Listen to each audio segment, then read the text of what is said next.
इसके बाद क्रिस भूमि की तरफ देखकर कहता है, तब मुझे अपनी कोचिंग शुरू किए हुए ठीक तरीके से 1 साल का वक्त भी नहीं हुआ था, इसीलिए मैंने खुद किसी तरह की समस्या को मोल लेना ठीक नहीं समझा।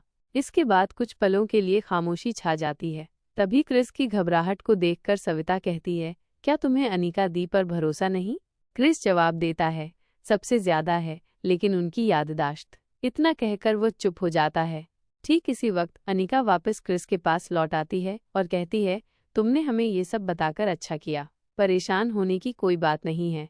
इस वक्त क्रिस के चेहरे पर किसी तरह का डर नहीं था, लेकिन चिंता थी। चाहे निपुण अनिका और रोहित मारवा से जीत न सके, लेकिन उनके इतने करीब होकर उन्हें नुकसान पहुंचाने की कोशिश कर सकती थी। उसकी दी हुई एक भी चोट घातक सिद्ध हो सकती थी। अभी क्रिस ये सब सोच ही रहा होता है कि अनिका उसके तनाव को कम करने के लिए मुस्कुराकर उससे पूछती, क्या तुम्हें मिस्टर रोहित मारवा और उनकी सिक्योरिटी टीम पर ट्रस्ट नहीं? ये सुनते ही क्रिस का चेहरा एकदम शांत हो जाता है और उसके चेहरे पर मुस्कुराहट लौट आती है। यूं तो क्रिस किसी के भी मामले में टांग अड़ाने का आदी नहीं था। वो जियो और जीने दो की विचारधारा में विश्वास रखता था, लेकिन जैसे जैसे वक्त बीतता जाता था, उसकी मैच्योरिटी बढ़ने के साथ साथ उसका अपने परिवारजनों के प्रति प्रेम और उन्हें सुरक्षा देने का भाव भी बढ़ रहा था। क्रिस की बात खत्म होने के बाद श्वेता मन ही मन यह सोच रही थी कि वो किस तरह अनिका से बात करे, क्योंकि अभी भी मेहमानों का तांता लगा हुआ था। ठीक इसी वक्त सिद्धार्थ गुलेरिया अनिका के पास पहुंच जाता है। सिद्धार्थ के मन में अपनी बहन के प्रति विशेष प्रेम था, जिसे ना तो वह शब्दों में कभी जता पाता था और ना ही अपने कामों से। इस प्रेम के चलते आज अनिका की शूटिंग देखकर वो खुशी से फूला नहीं समा रहा था और गर्व से उसका सीना फूलता जा रहा था। सिद्धार्थ अपने चेहरे पर बड़ी सी मुस्कुराहट लेकर अनिका से कहता है, अनिका, थैंक यू और कॉन्ग्रेचुलेशंस भी। अनिका सिद्धार्थ के चेहरे की तरफ देखती है तो सिद्धार्थ अपनी बात को आगे बढ़ाते हुए बोलता है, थैंक यू इसलिए क्योंकि अब तक बहुत बार मैंने हमारे घर के बड़े लोगों से हमारे दादाजी और करण चचा के बारे में सिर्फ सुना था, लेकिन आज करण चचा को शूटिंग करते हुए देख भी लिया। उनका निशाना भी क्या खूब है।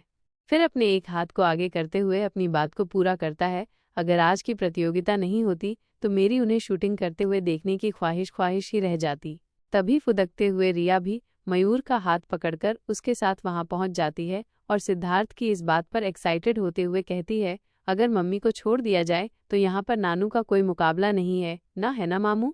सिद्धार्थ हंसते हुए जवाब देता है, बिल्कुल सही बात है नन्ही गुड़िया, लेकिन तुम्हें नहीं पता, तुम्हारी मम्मी के दादाजी का निशाना तुम्हारे नानू से भी ज्यादा अचूक था, बिल्कुल तुम्हारी मम्मी की तरह। फिर अनिका की तरफ देखते हुए कहता है, और कॉन्ग्रेचुलेशंस आज की प्रतियोगिता को जीतने के लिए, और इसीलिए भी क्योंकि किसी का निशाना कितना भी अच्छा क्यों न हो, तुम्हें इस खेल में कोई नहीं हरा सकता। आज के दिन की सबसे ज्यादा खुशी मुझे इसी बात से मिली है। तभी अनिका हल्की सी मुस्कान के साथ जवाब देती है, अभी आज का दिन पूरा नहीं हुआ। अनिका की बात पर सिद्धार्थ कंफ्यूज हो जाता है और हैरानी से उसकी तरफ देखने लगता है। अनिका बदले में कुछ भी नहीं कहती और वहां से रोहित मारवा की तरफ चली जाती है। रोहित मारवा की तरफ जाते हुए अनिका अपनी जेब से फोन निकालती है और प्रीति को एक मैसेज टाइप करके भेज देती है। रोहित मेहमानों को खुद सी ऑफ करता है, क्योंकि आज यहाँ सिर्फ परिवारों के प्रियजन ही मौजूद थे। भूमिका और सनी के माता पिता उनसे मिलने के बाद लौट चुके थे। मारवा परिवार के ज्यादातर सभी सदस्य जा चुके थे, लेकिन अर्जुन सिंह के कई बार पूछने के बाद भी निपुण अभी तक वहां से जाने के लिए तैयार नहीं थी। किसी न किसी बहाने से वो बार बार अर्जुन सिंह को रोक लेती। इन दोनों के अलावा अब सिर्फ मल्होत्रा परिवार, गुलेरिया परिवार और आयशा मारवा के साथ रोहित का परिवार इस वक्त मौजूद था।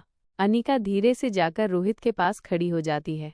रोहित का ध्यान दरवाजे से बाहर की ओर था। रोहित की पीठ के पीछे होने के बाद भी रोहित को अनिका के पास होने का एहसास हो जाता है। उसके चेहरे पे मुस्कान आ जाती है। वो बिना पीछे मुड़े अपना हाथ पीछे करता है और धीरे से अनिका की कलाई पकड़ लेता है। अनिका को अपने पास खींचते हुए उसकी तरफ मुड़ जाता है और कहता है, क्या बात है? अनिका रोहित को ढूंढते हुए दरवाजे तक पहुंच गई। बिना कुछ कहे रोहित के हाथ से अपनी कलाई निकालकर उसकी हथेली को पकड़ लेती है और चल पड़ती है। रोहित भी अनिका के पीछे पीछे मुस्कुराते हुए आगे बढ़ जाता है।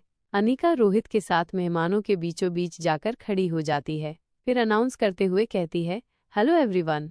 अनिका की आवाज़ सुनते ही सभी का ध्यान उसकी तरफ चला जाता है।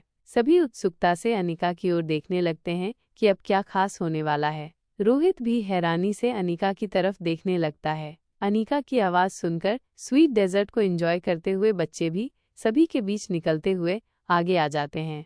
सभी को अपनी ओर देखते हुए अनीका आगे कहती है, मुझे उम्मीद है कि आज का दिन आप सभी के लिए काफ़ी खुशनुमा रहा होगा और साथ ही रोमांचक भी। लेकिन अब बारी है आज के एक और सरप्राइज की। ऐसा कहने के बाद वो अपना हाथ लिफ्ट की ओर कर देती है। सभी अपने अपने मुस्कुराते हुए चेहरों के साथ उसी ओर देखने लगते हैं। कुछ ही सेकंड के बाद लिफ्ट का दरवाज़ा खुलता है और सामने से प्रीति दिखाई देती है। जैसे ही प्रीति लिफ्ट से बाहर की तरफ निकलती है, सभी का ध्यान इस बात पर जाता है कि प्रीति एक व्हीलचेयर को अपने साथ ला रही थी जिस पर कोई बैठा हुआ था। जिस किसी की भी निगाह उस चेहरे पर पड़ती, उसके चेहरे की मुस्कुराहट वहीं स्थिर हो जाती। धीरे धीरे देखने वाले चेहरे पर इस तरह के भाव आने लगते जैसे कि वो उस चेहरे को पहचानते हैं, लेकिन वो कौन है ये याद करने के लिए दिमाग पर जोर डालना पड़ रहा था। पतला दुबला शरीर, मुरझाया हुआ चेहरा, उस पर छोटी बड़ी चोटों के निशान। धीरे धीरे चलते हुए प्रीति उस व्यक्ति को लेकर अनीका के पास पहुंच जाती है। उस व्यक्ति के पहुंचने के बाद रोहित की निगाहें अनीका के चेहरे पर गड़ जाती हैं। वो यकीन ही नहीं कर पा रहा था कि ये सच हो सकता है। रोहित को खुशी के साथ ही अपने पूरे शरीर में गुदगुदी सी महसूस होने लगती है। रोहित बिना अपनी पलकें झपकाए और बिना उस व्यक्ति से अपनी नजरें हटाए धीरे से कहता है, तुम अमेजिंग हो अनीका, तुम कुछ भी कर सकती हो। पूरे हॉल में इस वक्त घोर सन्नाटा छाया हुआ था। अगर सुई भी जमीन पर गिर जाए तो उसकी आवाज भी सुनाई दी जा सके। उस चेहरे को देखकर सिद्धार्थ को ऐसा महसूस हुआ जैसे कि उसके पैरों से पंख लग गए हों। वो जमीन से ऊपर उठ रहा हो, कहीं वो खुशी से पागल न हो जाए। वहीं श्रेया को ऐसा एहसास हुआ जैसे कि उसके पैरों से ताकत निकल गई है। उसके आसपास सब कुछ घूम रहा है, उसके पैर जमीन में धंस जा रहे हैं और वो अपनी जगह पर खड़े रहने के बावजूद लगातार तेज गति से पीछे की ओर खींची जा रही है। उसका शरीर बिल्कुल ढीला पड़ जाता है और वो पीछे की तरफ गिरने ही वाली होती है कि तभी उसे उसके पास खड़ी हुई नंदिनी सहारा देती है। श्रेया की ऐसी हालत देखकर दूसरी तरफ से आयशा मारवा उसे पकड़ लेती है। तभी नौकर एक कुर्सी उठाकर ले आते हैं। वो दोनों उसे कुर्सी पर बैठा देती हैं। इस वक्त नंदिनी की खुशी का ठिकाना नहीं था। श्रेया की ऐसी हालत होने के बाद भी नंदिनी के चेहरे पर कोई चिंता नहीं थी, बल्कि उसकी आंखों से खुशी के आंसू झलक पड़ते हैं। श्रेया की ऐसी हालत देखकर राजलक्ष्मी और श्वेता भी उसके पास आ जाती हैं। ये सोचकर कि कहीं श्रेया को खुशी से अटैक न आ जाए, राजलक्ष्मी उसकी पीठ पर हाथ फेरने लगती है। श्रेया के हाथ पैर बिल्कुल ठंडे पड़ जाते हैं। श्वेता और नंदिनी उसके दोनों हाथों पर अपनी हथेलियां फेरकर उन्हें गर्म करने की कोशिश करती हैं। कुछ देर के बाद श्रेया की आंखों से टप टप आंसू टपकने लगते हैं। उसे अपने पेट में खुशी से गुदगुदी महसूस होने लगती है। श्रेया की आंखों से आंसू निकलते ही सभी के चेहरे पर मुस्कान आ जाती है। मयूर गुलेरिया को एक से ज्यादा बार मौत से लड़ते हुए देखा गया था। उसने हर तरह के दर्द को बर्दाश्त किया था, लेकिन उसकी आंखों में आंसू किसी ने नहीं देखे थे। ये पहली बार था जब उसकी आंखें भर आई थीं और वो अपने आंसुओं को पोंछने के लिए अपना मुंह फेर कर खड़ा हो गया था। अनीका एक एक करके सभी के चेहरों के भाव को बारीकी से देख रही थी। तभी उसका ध्यान करण गुलेरिया पर जाता है। करण के चेहरे पर किसी भी तरह का कोई भाव नहीं था, न खुशी का, न गम का और न ही चिंता का। ऐसा स्थिर भाव जैसा पाषाण पत्थरों का भी न हो। सभी को ऐसा लगता है जैसे उनके पैर अपनी अपनी जगह पर जम गए हैं। वो आगे बढ़ना चाहते हैं लेकिन बढ़ नहीं पा रहे हैं। सबसे पहले बच्चे आगे की ओर बढ़ना शुरू करते हैं। पिंकी अपनी बरसती हुई आंखों के साथ दौड़ते हुए व्हीलचेयर के पास पहुंच जाती है। एक पल के लिए खड़े होकर सिर्फ देखती रहती है। फिर पिंकी उस व्यक्ति के गले लगते हुए जोर जोर से रोने लगती है और रोते हुए अपनी अटकती हुई आवाज में कहती है, डैडी आप कहाँ चले गए थे? आपको पता है मुझे हर रोज कितना डर लगता था। उसका रोना यूं ही जारी रहता है। फिर कुछ पलों के बाद दोबारा से बोलने की बहुत कोशिश करने के बाद वो सिर्फ इतना कह पाती है, मैंने आपको बहुत मिस किया।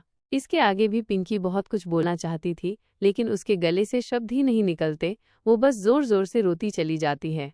पिंकी की ऐसी हालत देखकर प्रीति उसे अपने पास खींच लेती है और गले से लगा लेती है। फिर उसे चुप करते हुए कहती है, तुम्हारा इस वक्त रोना तुम्हारे पापा की सेहत के लिए बिल्कुल अच्छा नहीं है और इस तरह रोने से तुम्हारी खुद की तबीयत भी बिगड़ सकती है। फिर तुम्हारे पापा का ध्यान कौन रखेगा? प्रीति की बात सुनकर पिंकी के रोने की आवाज बंद हो जाती है, लेकिन उसकी आंखों से आंसुओं का बहना अभी तक बंद नहीं हुआ।